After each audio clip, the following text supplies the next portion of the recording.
Welcome to the Endeavor Miami podcast, where founders, investors, and business leaders share their journeys, expertise, and advice. Let's get real. Hello, and welcome to our Endeavor Miami podcast. We have a very special guest with us today, Scott Harris, founder of DeliverLean. He's also an Endeavor entrepreneur. He was selected in 2014. He was actually, fun fact, the second Endeavor entrepreneur from our office and the second one in the United States. And, it's been an incredible trajectory that Scott has had in the last, 10 years.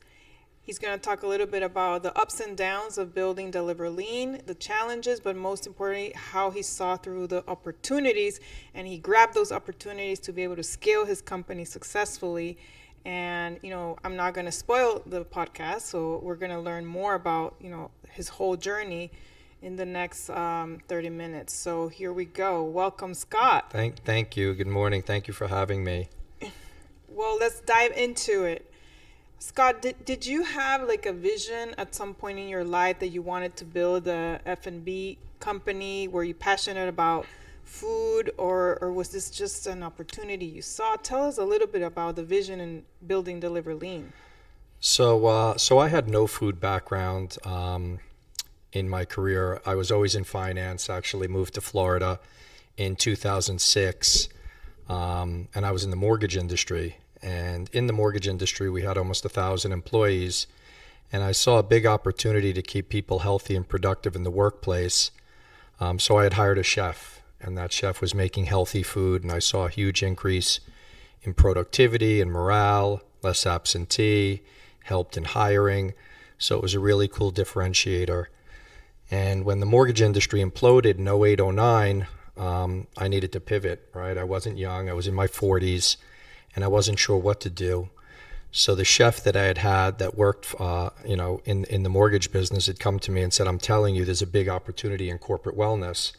And if we did the same thing we had done with you, with other companies, I'm telling you, there's an opportunity there. So I said, okay, you know what, why don't we try it? We had found a challenged catering company up the street in Boca Raton, Florida that was going out of business. I said, you know what, let's take the space and let's make a go of it. So we had started that way, and it was actually a direct-to-consumer meal plan business, right? So we had to go out into the marketplace. We'd go into gyms, office buildings, and hire staff that would give away free food. It was subscription-based, so we would go and sign people up for meal plans. And I think that in 2010-11, we were the first to market. Really, nobody had done that, and it was subscription based, so it was kind of challenging. We had no money, so we had to fuel the business by going out there and selling subscriptions, 1 week, 2 week, 4 week plans.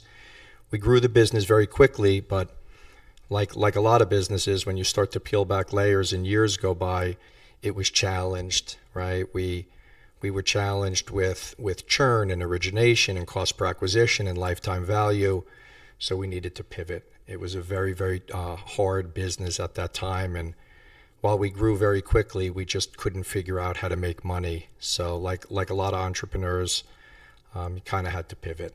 So that's what we did. And we moved into a more B2B model, right, where we got into a grab and go space. So, yeah. Okay. And that was more B2B. Okay, so you started feeling the pressure of, the market, not the growth that you were expecting wasn't there. So immediately you and your team pivoted to B2B and grab and go. I don't know if you all have gone through the Miami airport, but there's a lot of the grab and go at the Miami airport. So you started going into that business. Tell us a little bit of how you scaled that. Yeah, and that was a big pivot, right? The direct-to-consumer meal plan business, you don't have to be governed. You're governed by hotels and restaurants. So there's really no barrier to entry to be in that business. So we took a big risk by going into the B2B space, because if you sell food to someone who sells it to somebody else, you need to be governed by the USDA and the FDA, which requires a whole different level of food safety and regulations. So thankfully, we had pivoted into that space. That created a differentiation than a lot of our local competitors, enabling us to do a B2B business, which was a lot stickier than the direct-to-consumer space. So the names like Hudson News, Newslink, Delaware North, all the sandwiches you see in airports are essentially ours. So that was a big pivot, and thankfully we had done that at the right time. But our goal in starting the business was always in an effort to crack the code on healthcare and to figure out how to get our meals covered through insurance. And, when you look at the space and you see that, and again, we analyzed the space a lot, and we saw that, one, it was underserved, right? Huge opportunity, and that the players that were in the industry were old, legacy companies from, the Midwest, serving very poor quality food and frozen food. And we also saw that 1 out of 4 seniors, which is a wild statistic, 1 out of 4 seniors are going to the hospital because of malnourishment, right? That they're either unable to provide or care for themselves and have a meal, or they're unable after they get released from a hospital to take care of themselves. So by studying that fact, we said, you know what, if we can get in front of insurance companies and come across that we could disrupt an industry by feeding seniors upon discharge, we could lower readmissions, saving all the stakeholders billions of dollars annually. So we were solving for a problem. We knew there was a problem, but we didn't know how to go about it. So that was a big pivot for us to get in front of healthcare, and we were able to successfully do that in 2019, which was the biggest pivot for our business. Okay, so we're talking right before COVID, and you still are focusing on healthy food, bringing healthy, meals to people, especially seniors or anyone who, needs to feed themselves with the proper nutrients. So you're setting the foundation for your company.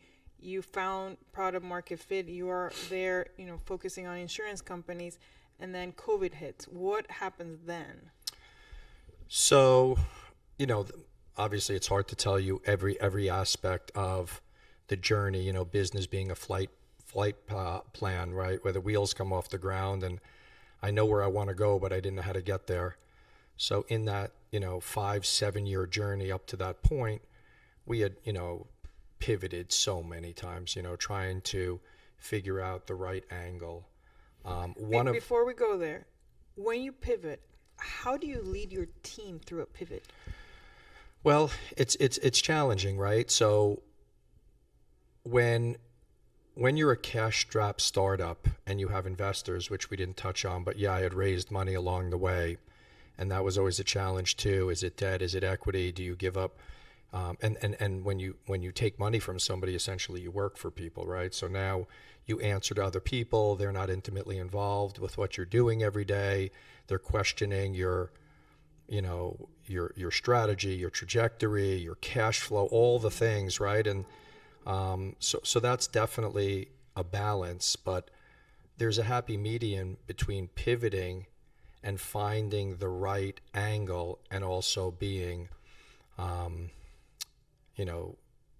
all over the place, right? And that's an easy characteristic of an entrepreneur, to be all over the place, right? Especially when you have no money and you're trying to find the right direction.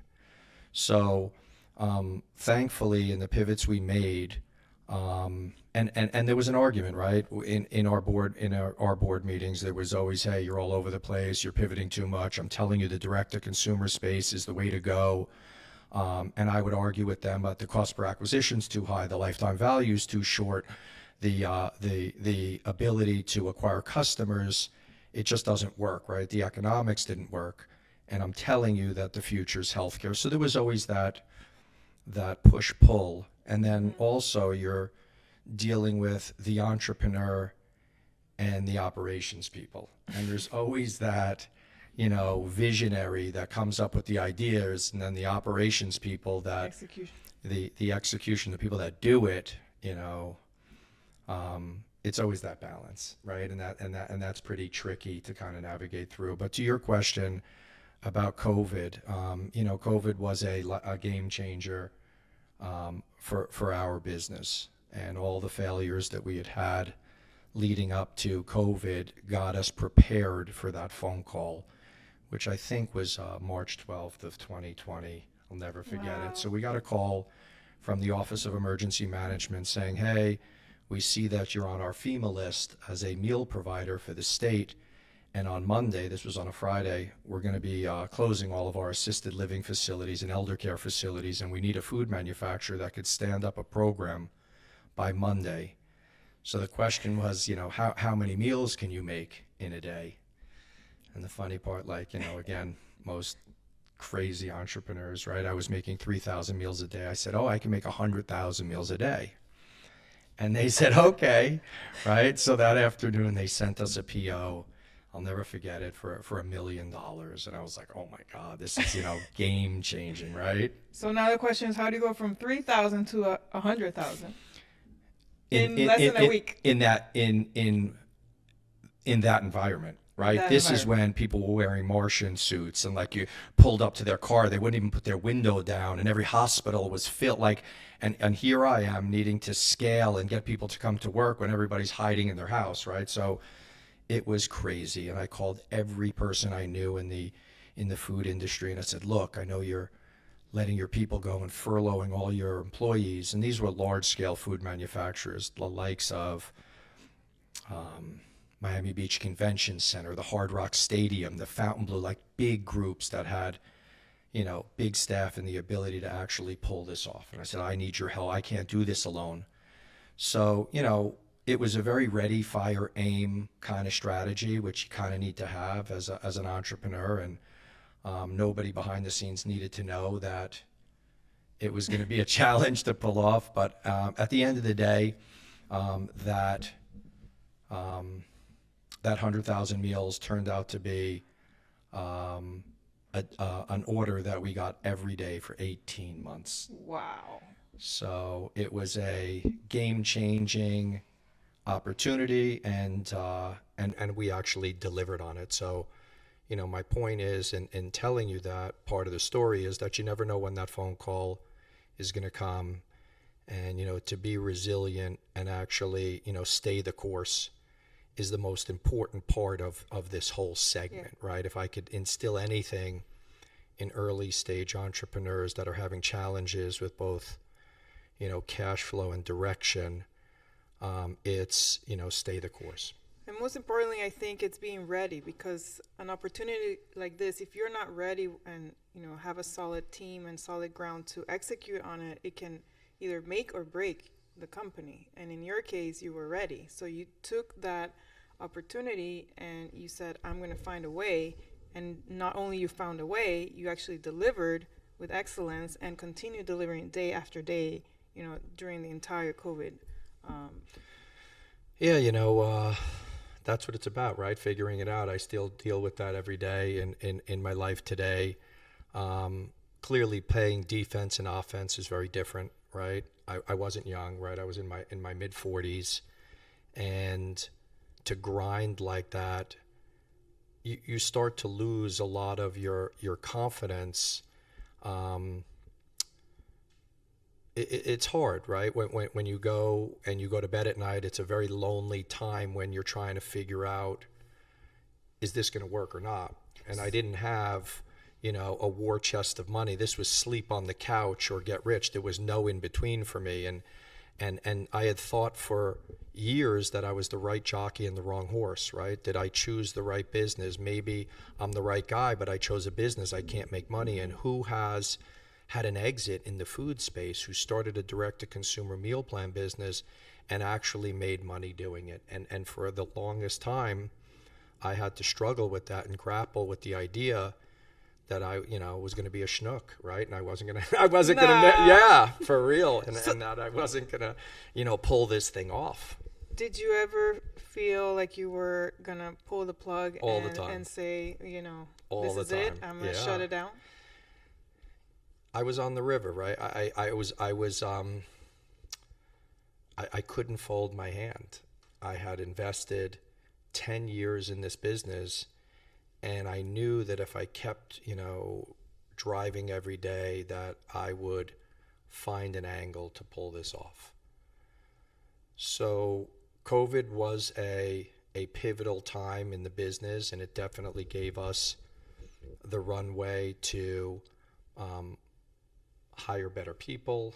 I know that that's always a challenge with early stage businesses where, you know, because you're all only as good as your team. I mean, I might be here talking on behalf of a group, but I have an incredible, like-minded, passionate team of killers that I might come in with the idea, but they're the ones who execute on it every single day. So let's talk a little bit about that, the team you created and the culture that you built at DeliverLean. You know, prior to that pivotal moment that you scaled significantly, how was the culture? Like, because I feel that when you told them we're going to deliver 100,000 meals, everybody looked at you like, what? Are you crazy? So how did everyone react and together as a team pulled it off? Like what type of, explain a little bit so our audience understands how you created that culture. It's a hard thing to do, especially, you know, with limited resources, to find that group of passionate people. You know, people's cars don't run on thanks. It's one thing when you tell people, hey, we're going to be big and we're going to pull this off and we're all going to make a lot of money. But I think most of the people felt, or most of my internal team, and you know, 15 years later, all of my leadership is the same. And it's been really, really cool. And we're really proud of the fact that we came up with an idea in South Florida, which, you know, Florida is different today than it was before.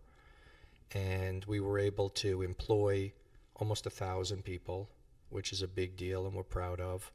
So the job creation, which I know is what Endeavor stands for and why I'm here today, to talk a little bit about that and to give back. And because I know how hard, and there's no manual for business, how hard it is for, you know, entrepreneurs to know if they're doing the right thing. And every day we're just, you know, approached with different challenges. So that's why I'm kind of here today to, you know, tell a little bit about my story and ultimately, you know, some professional wisdom having been there just, you know, years, you know, it's only been a couple of years. So my team is the same team. They have, so right now we have roughly 400 employees. We just built, well, and again, we can get into the conversation we'll get into, you know, the exit, because we did sell DeliverLean, which is no longer called DeliverLean. But to have a team of people that have come for a ride like this and have witnessed, you know, an idea take shape and go through all the struggles, it makes it so much sweeter to know we went from a 4,000 square foot facility to a 12 to 36 to now 100,000 square feet. And to have watched the company go from, you know, next to no revenue and make no money to do hundreds of millions in revenue annually, it's just a really cool thing to be a part of. Well, I'm so happy that you were able to, you know, not give up first and see the opportunities to jump into them, but most importantly, build the right team to be able to scale. And what advice would you give, or what would you tell an entrepreneur that is struggling, that probably needs to pivot, especially in the last couple of years that a lot of the, you know, businesses have had difficulty raising money, the cash is not available as it was before, and now it's, you know, proving to be profitable versus growth. What advice do you give them? Like, don't give up, just hustle, see the opportunity, pivot, talk to people. In your life, you know, I haven't met that many entrepreneurs. You know, when you meet somebody that has what it takes to figure out a business, you might not, and again, I keep using the analogy of a business as a flight plan. The wheels come off the ground, you know where you want to go, but you're not sure how to get there. The pivot's important, but also being a resilient killer. And it's not for everybody. It's a very, very challenging people. There are individuals that have a nice life that go out there, they work at Bank of America, they make some, you know, a nice amount of money, and they live a great life. And then there's the risk taker entrepreneur that is willing to put it all on the line. And when you read these stories about certain entrepreneurs, they all dealt with a tremendous amount of setbacks and failures. And I think what they all have is discipline and resilience. I agree. And they're, and they're willing to work through the problems. The glass is always, half full, and they're not negative, and they're willing to, do whatever it takes. There is no nights, there is no weekends, there is no, it's work every single day, all day, until you ultimately get there. Yeah, I agree. So I it's agree. it's a different personality for sure. It's embedded in the DNA, the resilience, right? And I know a lot of, especially young people coming out of college or wanting to be entrepreneurs and don't realize how hard it is. And so this, really pushing through, but also not giving up easily and taking risk. It's a major risk you take in your life versus a comfortable, maybe corporate job. But this is a risk reward, right? It's also very, very hard to do it, depending on where you are in your stage of life. That's true. Married, children, Miami, expensive. Unless you have some runway, it's very, very hard to go out there and afford yourself years of no income. I mean, you got to be realistic in that strategy. And also, in order to run a business, you need to, have money. You need to go out there and raise some money and build a business. Not to say it's a lot of money, but come up with a great idea. You hear of all these, every big company started small. Everyone. Right? Every big one started. And Every there's different Fortune levels of big. Today, I feel like I just began again. I feel like while I sold, and we can segue into me selling the business, I sold 100% of the business, and I've never been more energized. I've never had more direct, like I feel like I'm in the beginning stages again, and I'm ready to build round two. So we can Okay, so let's go into round two. Okay. So, COVID passed, you scaled, you're delivering a lot of meals per day, and then there's an opportunity with a healthcare, an insurance company. And then what was the opportunity? Talk a little bit about that exit plan and how now DeliverLean became, part of Nation's Benefits. Yeah. So after at COVID, our trajectory was very different. We went out playing offense. I was able to a lot of the individuals I had met during that COVID journey, I was able to onboard.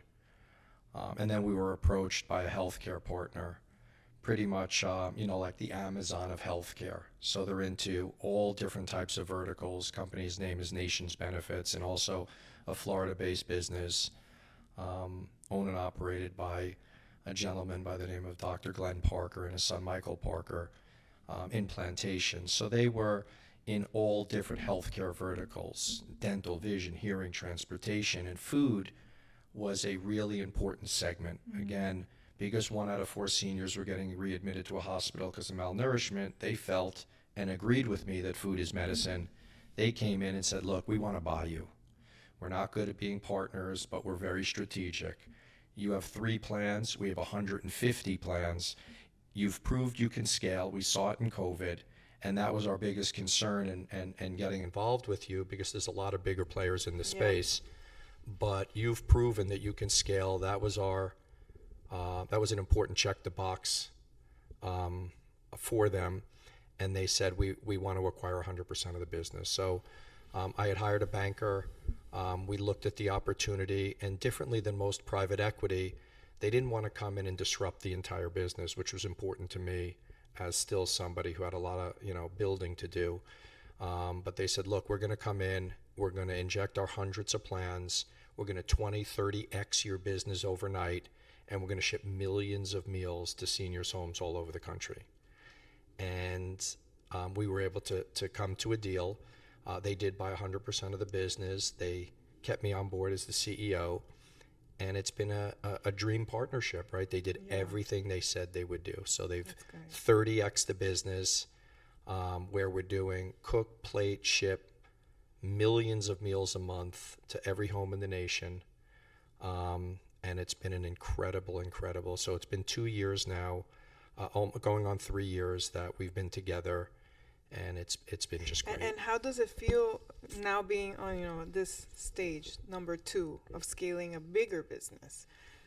how do you feel as an entrepreneur? Like, because you're also continuing to develop this new business at a different scale.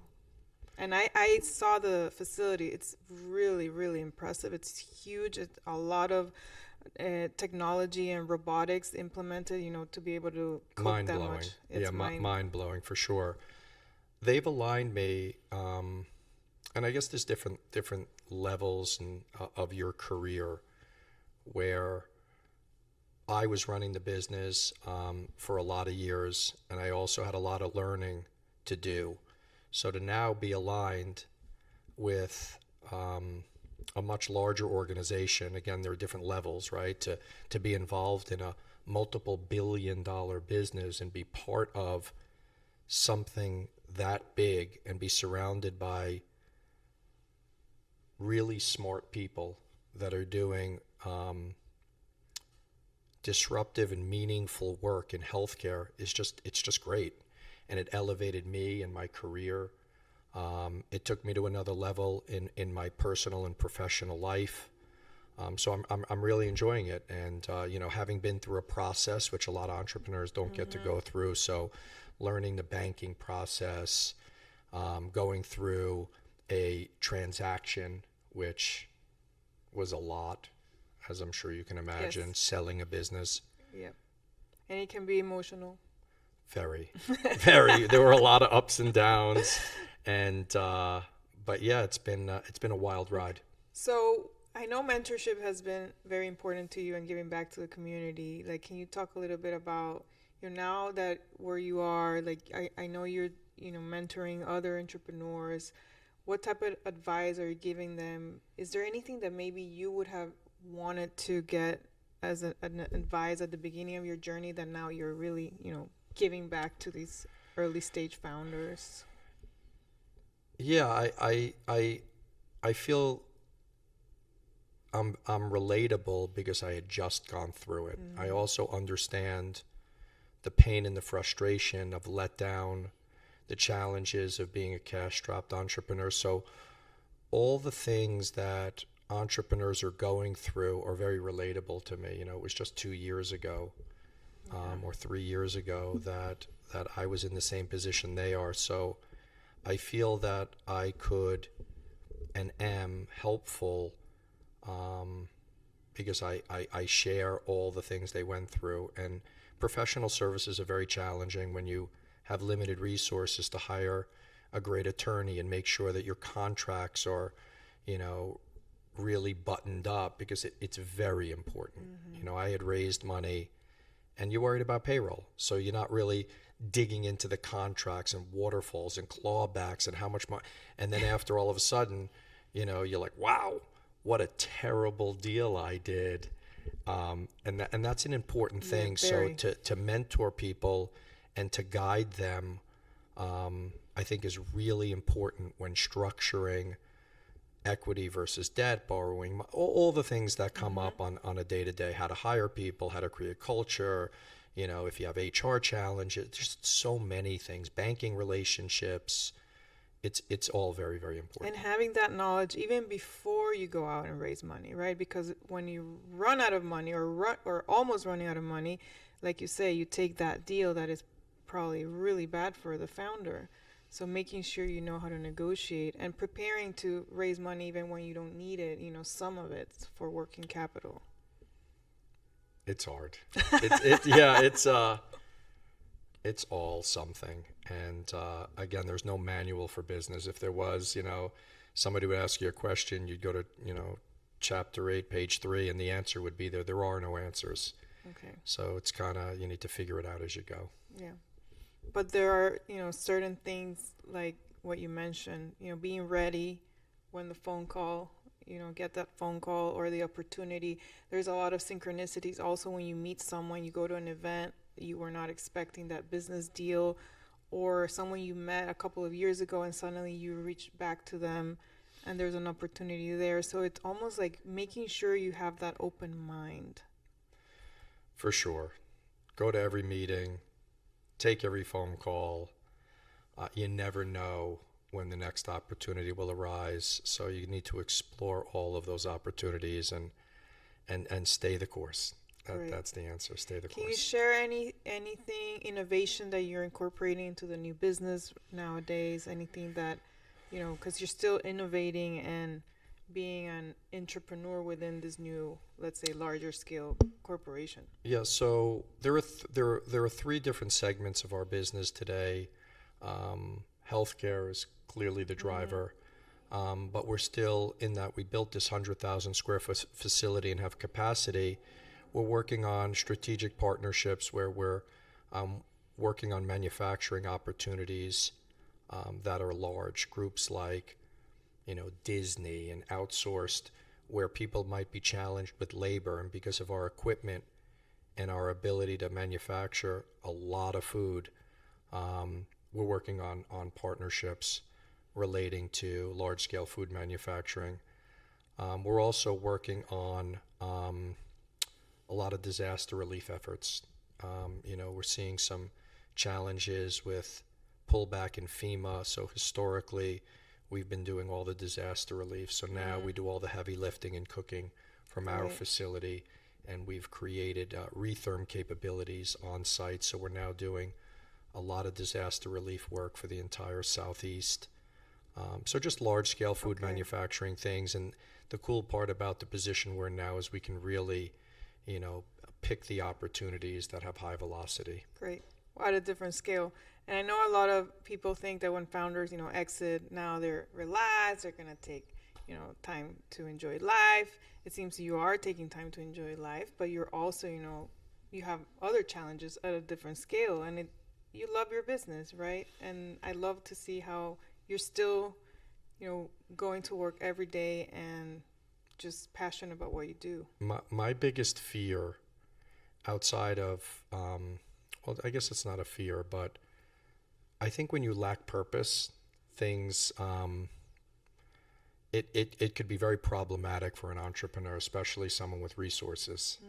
So I would do what I'm doing for free. I enjoy what I do. I love going to work. I love the build.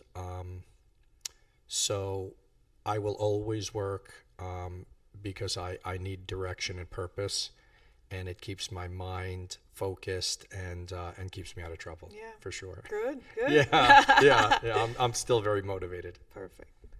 I think my parents are entrepreneurs, and my dad, he retired at 90, and he said, the day I stop working, I feel like, I lose that purpose. I need to feel useful. My mind, I need to use it. For sure. So I completely empathize and understand, where you're coming from. Can't play golf every day. Can't fish every day. Right? I mean, you could, but it would get boring. It could get boring. Yeah. Well, congratulations on everything that you've done. And before we wrap it up, I just want to give you a quick rapid questions. Tell us a little bit about your hobbies. What do you do when you're not working? I really enjoy fishing. Fishing's my thing. Ah, nice. Since I moved, and that was part of the reason to have moved to South Florida. I fell in love with the water and had a fishing boat in 2005, and that's kind of been my passion. So fishing's a big deal. I also have a place in Aspen, Colorado, so I spend a lot of time there in the winter and summer. Mountain biking, motocross, fly fishing, skiing. So I really enjoy that. Okay, great. Yeah. Would you like to build another business in the future? So I think at this stage of my career and knowing what it takes, the answer is probably no. I wouldn't do it from scratch. However, I would invest my time and energy in other entrepreneurs that I believe in, to help them, because I know what it takes, right, to bleed in the street for a business, and the grind is real. And I would be, I wouldn't be honest with myself to think that I would be able to donate that or willing to donate that type of time in this stage of my life and career. I've spent the better part of 3 decades building a business to get to a point that I'm at now, and I'd really like to take the second third of my life and actually enjoy what I was able to create. Great. So the answer is that I would invest in other entrepreneurs, but I don't think I'd start something from scratch again. Yeah, makes sense. Well, thank you so much, Scott, for being part of our podcast. I hope that our audience find it as insightful as I did. You have such an impressive trajectory and journey, you know, and like many entrepreneurs, you have the highs and the lows, but it's how you pick up yourself and use that resilience to really push through the challenges and always have, you know, hope and a vision that you're, you know, going to be able to achieve your dreams and scale the business that you initially, you know, thought of. So congratulations, and I will see you around. I appreciate it. Thank you for having me. I hope it was helpful.